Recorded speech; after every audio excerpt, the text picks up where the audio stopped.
Hello friends, welcome to नेकी skills. Friends, पिछली video में हमने आपको बताया था धागा बनाने का तरीका, कार्डेड या कोम्बड़ धागे में अंतर। उसके बाद जो दूसरा नेक्स्ट लेवल होता है कि इस धागे का उपयोग क्या होगा, यानी इस धागे से किस प्रकार का कपड़ा बनाया जाएगा। कपड़े हमारी आम जिंदगी में हम हर तरह के कपड़े इस्तेमाल करते हैं, जैसे कि शर्ट, पैंट, टी शर्ट, चादर, पर्दे इत्यादि। कि आज की वीडियो में हम बताने जा रहे हैं होजरी और बार्ब के धागे में क्या अंतर होता है। तो उसको समझने से पहले हमें यह समझना होगा कि एक शर्ट और टी शर्ट में क्या अंतर है। अगर इस अंतर को हमने जान लिया तो हमें काफी हद तक होजरी बार्ब या निटिंग और वीविंग भी इन्हें कहते हैं, क्योंकि होजरी के धागे की जो बुनाई है निटिंग मशीनों पे की जाती है, इसलिए इसे निटिंग यार्न भी कहते हैं। और वही बार्ब का जो धागा होता है वीविंग मशीनों पे चलता है। बार्ब के धागे में एक वेफ्ट का धागा भी जोड़ा जाता है। सबसे पहले इनकी बनावट के बारे में हम जान लेते हैं। बनावट जैसे कि आप देख सकते हैं, ये होजरी का जो धागा है, निटिंग का जो धागा है, उनको आपस में लूप को इंटरलॉक किया जाता है। ये आप देख भी सकते हैं। निटिंग में दो प्रकार के डिजाइन होते हैं, वेफ्ट और वार्प निटिंग। तो वेफ्ट निटिंग, जो कि आप ये मशीन देख सकते हैं, इसमें वेफ्ट यानी जो लूप हैं वो वेफ्ट के आकार में एक दूसरे के साथ इंटरलॉक हुए होते हैं, जबकि यही वार्प निटिंग में जो लूप हैं वो लंबाई में एक दूसरे के साथ लॉक होते हैं। वार्प वाला धागा होता है, यानी वीविंग से जो कपड़ा बनता है वीविंग वाला, जिसमें कि वार्प और वेफ्ट दो धागों का इस्तेमाल किया जाता है। लंबाई वाला वार्प और जो चौड़ाई में आप देख सकते हैं ये वेफ्ट का धागा है। तो इस तरीके से दो धागों का इस्तेमाल होता है।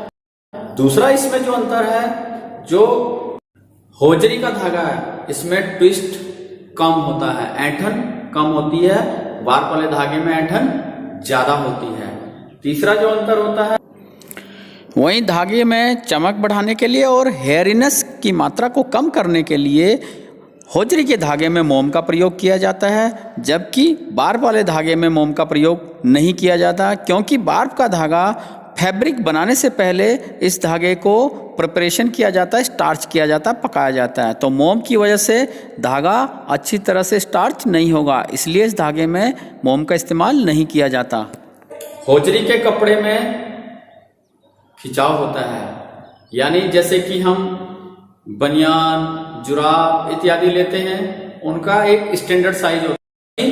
जो वीविंग का कपड़ा होता है इसके अंदर कोई खिंचाव नहीं होता।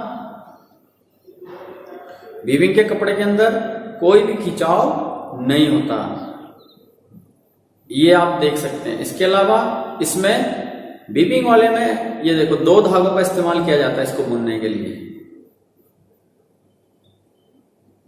वीविंग वाले कपड़े में मजबूती भी ज्यादा होती है, यह कपड़ा पतला एवं मजबूत होता है, जबकि जो होजरी का कपड़ा होता है या निटिंग का जो कपड़ा होता है वह मोटा एवं उतनी मजबूती नहीं होती जितनी कि वार्प वाले धागे में होती है। तो निटिंग के कपड़े में आप किसी भी तरफ से उसे खींचें, लंबाई में या चौड़ाई में, उसके अंदर खिंचाव होता है। वहीं जो वोवन का कपड़ा होता है यानी वीविंग का जो कपड़ा होता है, बार्ब की तरफ से उसमें थोड़ा सा खिंचाव होता भी है, परंतु जिधर वेफ्ट का धागा लगा होता है उधर उसमें बिल्कुल भी खिंचाव नहीं होता। बोबिन वाले कपड़े का एक आकार निश्चित रहता है और वह उसी आकार के अंदर रहता है, जबकि वहीं होजरी का जो कपड़ा है वह शेप या आकार बदलता रहता है। जैसे कि जुराब या बनियान, जो कि अपना शेप बदलती रहती है आकार के हिसाब से। बोबन का जो कपड़ा है उसको पानी को ऑब्जर्व करने की जो क्षमता है वो कम होती है, यानी पानी को सोखने की क्षमता उसमें कम होती है, जबकि वहीं जो होजरी या नेटिंग का कपड़ा होता है वह पानी को बहुत जल्दी सोख लेता है। इसीलिए जितने भी अंडरगारमेंट्स कपड़े हम यूज़ करते हैं वह निटिंग वाले या होजरी के कपड़े होते हैं।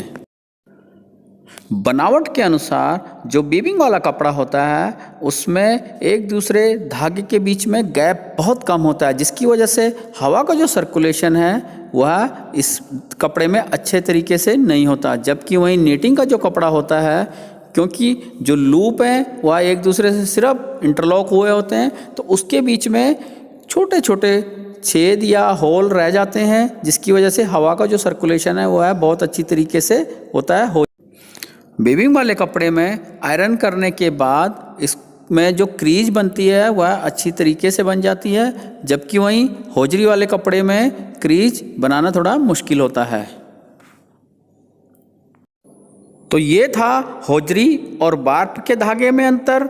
अगर वीडियो पसंद आए तो लाइक और सब्सक्राइब अवश्य करें। धन्यवाद।